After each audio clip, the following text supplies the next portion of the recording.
एक बार की बात है, किसी जंगल में राका नाम का एक सियार रहता था। एक दिन वह पुराने पेड़ के नीचे खड़ा था। हवा के तेज झोंके से पूरा पेड़ गिर गया। सियार उसकी चपेट में आ गया और बुरी तरह घायल हो गया। मुझे किसी तरह अपनी मांद तक पहुंचना होगा। वह किसी तरह घिसटता घिसटता अपनी मांद तक पहुंचा। कई दिन बाद वह मांद से बाहर आया। उसे भूख लग रही थी। इतनी भूख लगी है कि कुछ भी खा सकता हूं। उसका शरीर कमजोर हो गया था। तभी उसे एक खरगोश नजर आया। उसे दबोचने के लिए झपटा। सियार कुछ दूर भागकर हाँफने लगा। उसके शरीर में जान ही कहां रह गई थी। फिर उसने एक बटेर का पीछा करने की कोशिश की। यहां भी वह असफल रहा। हिरण का पीछा करने की तो उसकी हिम्मत भी ना हुई। वह खड़ा सोचने लगा। अब तो मैं शिकार भी नहीं कर पा रहा हूं। क्या किया जाए? सियार इधर उधर घूमने लगा, पर कहीं कोई मरा जानवर भी नहीं मिला। घूमता घूमता वह एक बस्ती में आ गया। उसने सोचा कोई मुर्गी या उसका बच्चा हाथ लग जाए। अब तो एक मुर्गी ही मिल जाए। तो वह इधर उधर गलियों में घूमने लगा। तभी गली के कुछ कुत्ते उसके पीछे पड़ गए। सियार जान बचाने के लिए भागने लगा।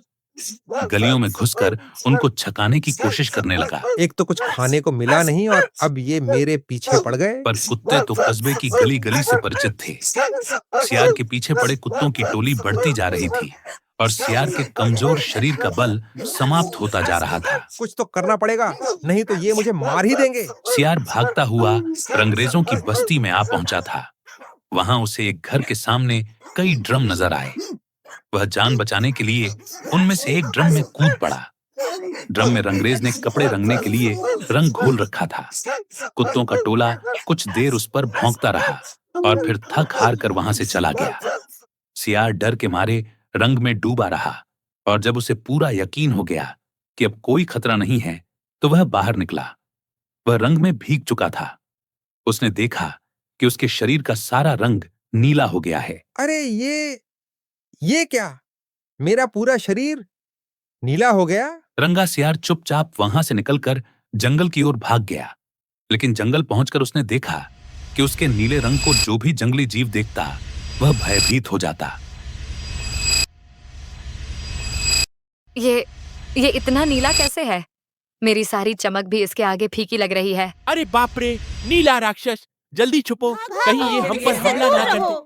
उनको खौफ से कांपते देखकर रंगा सियार के दुष्ट दिमाग में एक योजना आई। अच्छा, तो ये सब मुझसे डर रहे हैं। तो क्यों ना इस रंग का अब फायदा उठाया जाए। रंगा सियार ने डरकर भागते जीवों को आवाज दी। भाइयों, भागो मत, मेरी बात सुनो। उसकी बात सुनकर सभी भागते जानवर ठिठके। उनके ठिठकने का रंगा सियार ने फायदा उठाया और बोला, देखो, देखो मेरा ये रंग।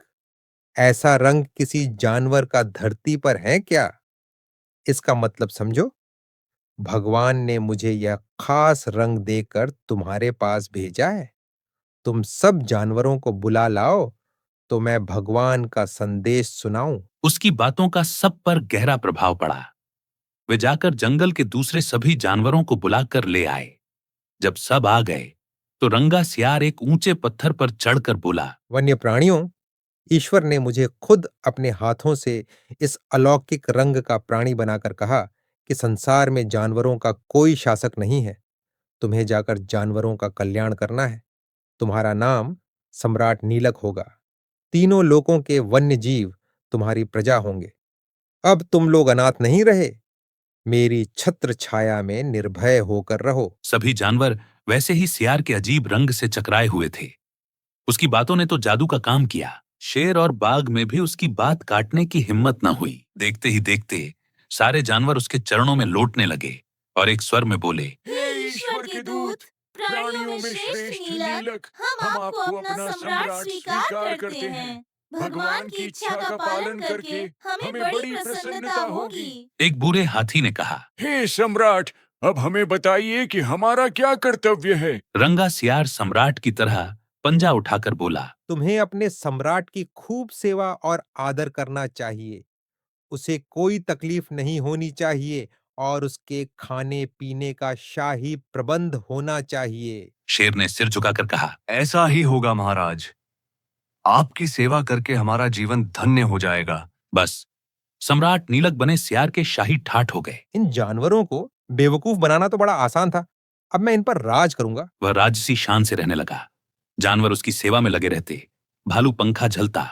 सियार जिस जीव का मांस खाने की इच्छा जाहिर करता, उसे उसके सामने हाजिर कर दिया जाता। जब सियार घूमने निकलता तो हाथी आगे आगे सूंड उठाकर बिगुल की तरह चिंघाड़ता चलता। शेर व बाघ उसके दोनों ओर कमांडो बॉडीगार्ड की तरह होते। रोज नीलक का दरबार भी लगता। रंगा सियार ने सम्राट बनते ही सियारों को शाही आदेश जारी कर उस जंगल से भगा दिया था।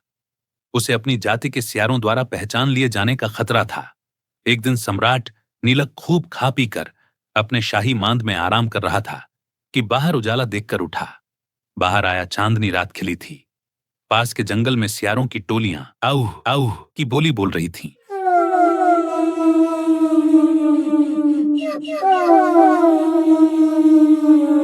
उस आवाज को सुनते ही नीलक अपना आपा खो बैठा। उसके अंदर के जन्मजात स्वभाव को रोक नहीं पाया और वह भी मुंह चांद की ओर उठाकर और सियारों के स्वर में मिलाकर आऊ आऊ करने लगा। उसे ऐसा करते देख सभी जानवर चौंके।